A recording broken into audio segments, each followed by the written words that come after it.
Guarantee Khairatabad MLA Danam Nagender మరోసారి సంచలన వ్యాఖ్యలు చేశారు. బీఆర్ఎస్ సిల్వర్ జూబ్లీ సభ సూపర్ హిట్ అవుతుందంటూ కామెంట్ చేశారు. అంతటితో ఆగకుండా ఐఏఎస్ అధికారుల విషయంలో సైతం ప్రభుత్వ తీరును తప్పుపట్టారు. స్మితా సబర్వాల్ హానెస్ట్ ఆఫీసర్ అని కితాబు కూడా ఇచ్చారు. సీఎస్ కి సైతం అండగా నిలిచారు దానం.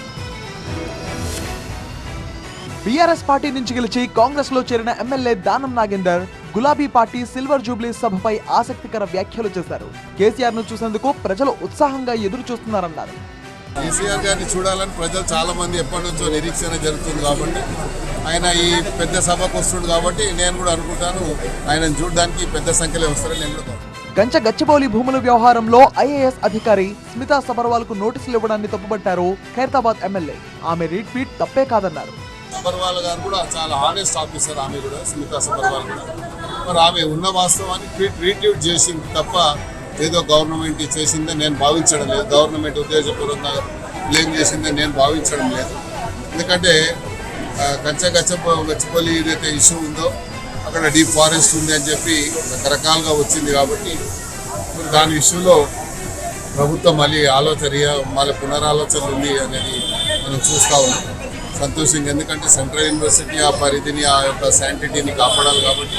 ఇవే భూముల వ్యవహారంలో సీఎస్ శాంతికుమారికి అండగా నిలిచారు దానం. చీఫ్ సెక్రటరీ గారిని మీరు చూసారు, మన సుప్రీంకోర్టు కూడా జైలుకు పోతారా అన్నారు. మరి శాంతకుమారి గారు సీనియర్ ఐఏఎస్ ఆఫీసర్, ఆమె టోటల్ క్యారియర్లో ఎక్కడ కూడా ఆమె చెడ్డ పేరు లేదు. కానీ మన సుప్రీంకోర్టు కామెంట్ వల్ల ఆమె ఎంతో హ్యూమిలియేషన్కి గురైందని మనం అర్థం చేసుకోవచ్చు. ఇలా ప్రభుత్వానికి వ్యతిరేకంగా మాట్లాడినట్టు అనిపించినప్పటికీ దానం నాగేందర్ కాంగ్రెస్ పార్టీ ఆదేశాలను పాటిస్తారు.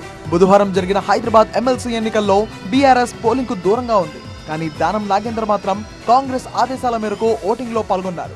గతంలో హైడ్రా విషయంలోనూ రేవంత్ ప్రభుత్వంపై తీవ్ర వ్యాఖ్యలు చేశారు దానం నాగేందర్. హైడ్రా కమిషనర్ రంగనాథ్ పైన ఆగ్రహం వ్యక్తం చేశారు. తర్వాత కొద్ది రోజులకు చల్లబడిపోయారు. ప్రస్తుతం దానం పార్టీ ఫిరాయింపుల కేసుపై సుప్రీంకోర్టులో విచారణ జరుగుతోంది.